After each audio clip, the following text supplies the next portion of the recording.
dhawaad boqolaal qof oo isugu jira haween culimo waxgarad iyo arday ayaa isugu yimi munaasabad ay ku weyneynayaan dhalashada nabi maxamed nabadgelyo iyo naxariis korkiisa ha ahaatee munaasabadan ayaa waxaad ka dareemaysaa jacaylka ay u qabaan dhalashada subanaheeni maxamed oo sanad walba laga xuso dunida islaamka sheekh cabdiraxmaan maxamed caraale oo kamid ah culimada waaweyn ee gobolka Togdheer ayaa ku dheeraaday taariikhda nabigeeni maxamed sallallahu alayhi wasallam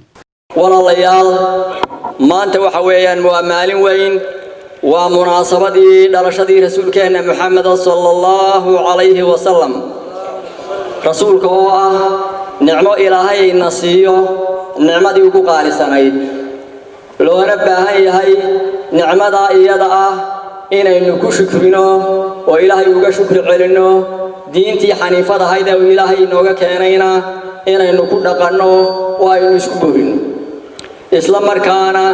aynu daayarteena iyo wax magaratadeenna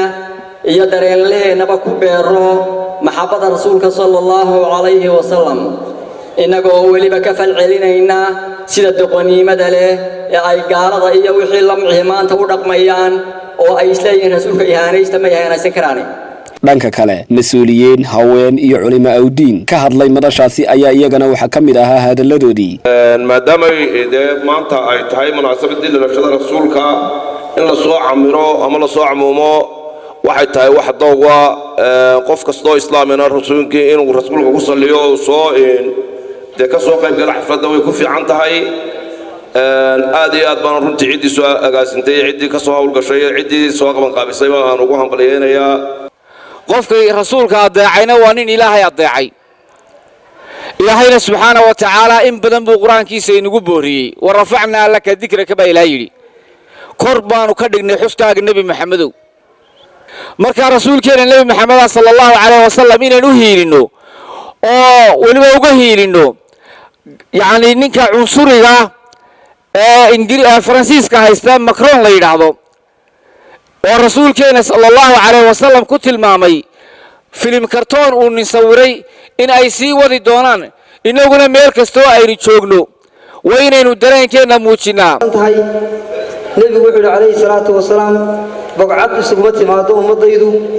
iyada oo yaani ay digrigi ilaahay ama digrigi rasuulka hayaan illa rahmad baa daboosha malaa'ig baa daboosha oo baalashada ku hadhaysa rahmadda ilaahay bay yaani ay ku daboolaan xasiloonida ilaahayna way ku soo degtaa nabigeena inuu jeclaano maxabo hayno qalbigeena uu ku mudan yahay oo meel ugu fiican inuu dhigno ayaan ka hadlaynaa barakallahu fiikum xisheen xariista ee ilaahay rasuulka inoo keenay adduunyada korkeeda khayr khulqullahi geey ilaahay waxa sanaynu doonayna inaga siiyo muraadadeena oo dhan Allah inagu siiyo dalka iyo diinta iyo calanka iyo ciidda Allah inoogu barakeeyo